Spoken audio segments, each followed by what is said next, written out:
اللہ تعالیٰ کے پاک نام کے ساتھ جو رحمان بھی ہے اور رحیم بھی، آپ کا ہوسٹ داؤد طاہر آپ کی خدمت میں حاضر ہے۔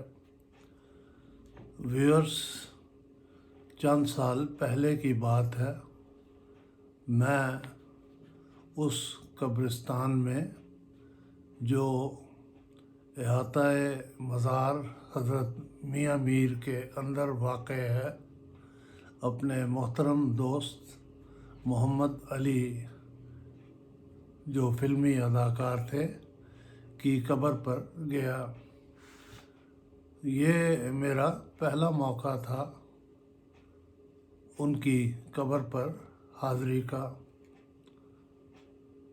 میں نے دیکھا کہ یہ ایک وسیع و عریض قبرستان ہے جس کی اکثر قبروں پر کتبے لگے ہوئے ہیں، کچھ بغیر کتبوں کے بھی ہوں گی۔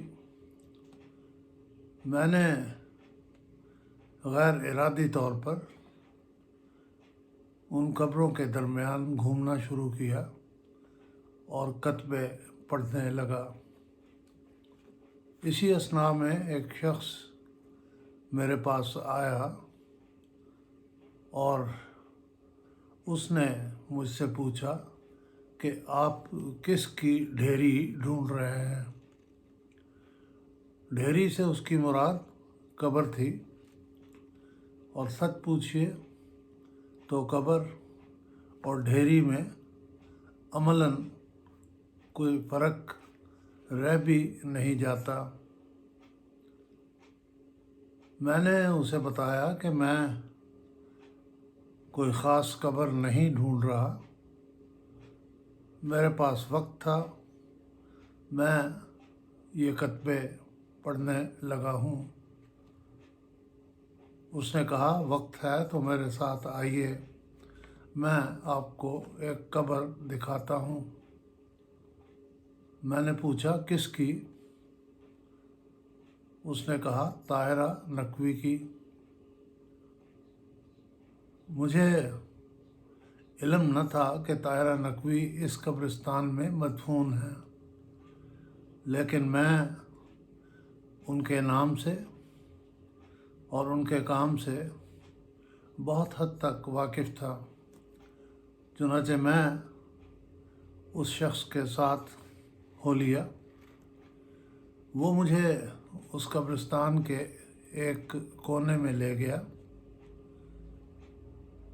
اور ایک ایسی قبر جس پر کوئی کتبہ نہیں تھا اور جو زمین میں دھنس چکی تھی، اور قرائن سے اندازہ ہوتا تھا کہ اور کچھ عرصے میں یہ صفائے ہستی سے مٹ جائے گی، اس کی طرف اشارہ کرتے ہوئے بتایا کہ یہ ہے طاہرہ نقوی کی قبر۔ مجھے اس کی بات سن کر وہ مشہور شعر یاد آ گیا جس میں شاعر نے کہا ہے کہ مٹے نامیوں کے نشاں کیسے کیسے، کہ نہ سکندر کی قبر کا پتہ چلتا ہے اور نہ آپ کو یہ بتانے والا ہے کہ دارا کہاں دفن ہوا تھا، حالانکہ اپنے وقت میں وہ کل عالم کے بادشاہ بنے ہوئے تھے۔ یہ دیکھ کر مجھے وہ طاہرہ نقوی یاد آ گئی جو بہت ہی معصوم، خوبصورت اور لاکھوں دلوں کی دھڑکن تھی۔ جن ویورز کو پتہ نہیں، ان کی اطلاع کے لیے عرض کیے دیتا ہوں کہ طاہرہ نقوی ایک نامور اداکارہ تھیں ٹیلی ویژن کی۔ انہوں نے اپنی اس کیریئر کا آغاز تو ریڈیو پاکستان میں صداکار کے طور پر کیا تھا، ایک آدھ اسٹیج ڈرامے میں بھی حصہ لیا، لیکن پھر وہ ٹیلی ویژن ڈراموں میں آنے لگی اور لوگوں نے ان کی اداکاری کو بے حد پسند کیا۔ ایک دو فلموں میں بھی انہوں نے کام کیا اور ابھی 26 یا 27 سال کی نہ ہوئی تھیں کہ ایک مہلک بیماری نے انہیں آ لیا اور وہ اسی بیماری کی وجہ سے اللہ کو پیاری ہو گئیں۔ ان کی وفات پر اخبارات و رسائل نے ان اخبارات و رسائل نے جو ان کی زندگی میں ان کی بڑی بڑی رنگین تصاویر شائع کر کے بکا کرتے تھے، افسوس کا اظہار کیا اور کچھ عرصہ تک ان کے بارے میں خبریں دیتے رہے۔ جنگ اخبار نے ان کی ایک بڑی سی تصویر کے نیچے لکھا تھا، ٹی وی فنکارہ طاہرہ نقوی فن اور شخصیت کے انمٹ نقوش ثبت کر کے اپنے پرستاروں اور ساتھی فنکاروں کو سوگوار چھوڑ کر ابدی نیند سو گئی ہیں۔ انتقال کے وقت ان کی عمر 27 برس تھی۔ انہوں نے اپنی فنکارانہ زندگی کا آغاز 1972 میں ریڈیو پاکستان سے صداکار کی حیثیت سے کیا تھا۔ وہ تقریباً 10 برس فن کی دنیا سے وابستہ رہیں۔ اپنی ٹی وی سیریل محفوظ ماموں سے زندگی کے آخری کھیل زندگی بے بندگی تک انہوں نے درجنوں خوبصورت اور ناقابل فراموش کردار ادا کیے۔ ان کرداروں میں جاندارانہ اور حقیقت پسندانہ اداکاری کی بدولت طاہرہ نقوی نے جو شہرت و مقبولیت حاصل کی وہ بہت کم لوگوں کو حاصل ہوتی ہے۔ اپنی اس جاندار اداکاری کی بدولت طاہرہ نقوی ہمیشہ زندہ رہیں گی۔ اخبارات نے ان کی ابتدائی زندگی کے حوالے سے بھی کچھ رپورٹس شائع کیں۔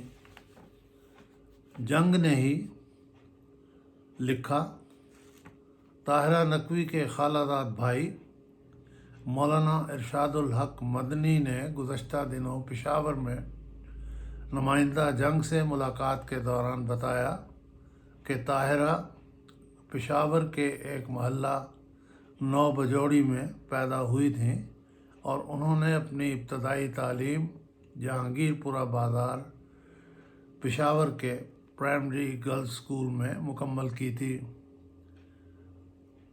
مولانا نے نمائندہ جنگ سے طاہرہ کے سوتیلے بھائی عبدالقیوم عرف جانی شاہ سے بھی ملاقات کرائی، جنہوں نے تصدیق کی کہ وہ طاہرہ نقوی اور ان کی بڑی بہن تینوں پشاور میں پیدا ہوئے تھے۔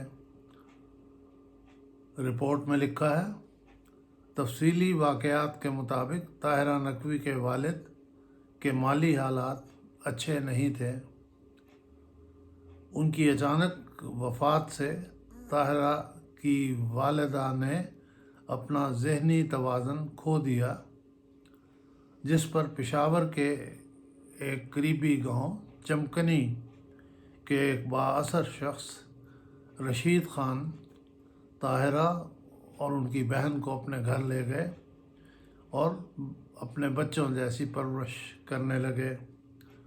بعد میں انہوں نے ان دونوں بچیوں کو لاہور کی ایک خدا ترس خاتون مس خلیل کے سپرد کر دیا، جنہوں نے دونوں بچیوں کی نہ صرف اچھی طرح پرورش کی بلکہ ان کی شادیاں بھی اچھے گھرانوں میں کیں۔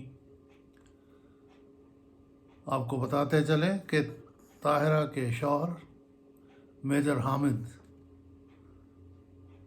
تھے۔ شادی کے بعد ان کے ہاں ایک بیٹی کی ولادت ہوئی جو ان کی وفات کے وقت 4 سال کی تھی۔ وہ خون کے سرطان میں مبتلا تھیں۔ پہلے میو ہسپتال کے البرٹ وکٹر وارڈ میں داخل ہوئیں، پھر انہیں لندن لے جانے کا فیصلہ کیا گیا۔ اسی حوالے سے پنڈی گئیں، لیکن اسلام آباد ایئرپورٹ پر ان کی طبیعت زیادہ خراب ہوئی تو انہیں پنڈی CMH میں داخل کر دیا گیا، جہاں 1-2 روز کے بعد انہوں نے وفات پائی۔ ایک بات قابل ذکر یہ ہے کہ طاہرہ نقوی نے صرف ایک اسٹیج ڈرامے میں کام کیا تھا، نام تھا گھر آیا مہمان۔ اس کے مصنف بھی اور ان میں سے اکثر ڈراموں کے مصنف جو ٹی وی پر پیش ہوئے اور جن میں طاہرہ نقوی بطور اداکارہ آئیں، سارے کے سارے یا یوں کہہ لیجیے زیادہ امجد اسلام امجد کے لکھے ہوئے تھے۔ ان میں وارث بھی شامل تھا جو اپنے وقت کا مقبول ترین ڈرامہ تھا۔ حکومت نے انہیں تمغہ حسن کارکردگی دیا تھا۔ معلوم ہوتا ہے اخباری رپورٹوں سے کہ شعر بھی کہتی تھیں، چنانچہ ایک رپورٹ میں یہ شعر ان کی طرف منسوب کیا گیا ہے اور بتایا گیا ہے کہ جس نظم میں سے یہ شعر لیا گیا ہے وہ انہوں نے اپنی زندگی کے آخری ایام میں لکھی تھی۔ شعر ہے: میری آنکھوں کی چمک ماند ہوئی، میری آنکھوں کی چمک ماند ہوئی، میرے لہجے کی کھنک خواب ہوئی۔ ویورس، اگر آپ کو طاہرہ نقوی کے بارے میں میری یہ گفتگو اچھی لگی ہو تو براہ مہربانی اس ویڈیو کو لائک ضرور کیجیے گا اور اس چینل کو سبسکرائب بھی ضرور کریں تاکہ میری آئندہ آنے والی ویڈیوز سب سے پہلے آپ ہی کو ملیں۔ بہت شکریہ ویورس۔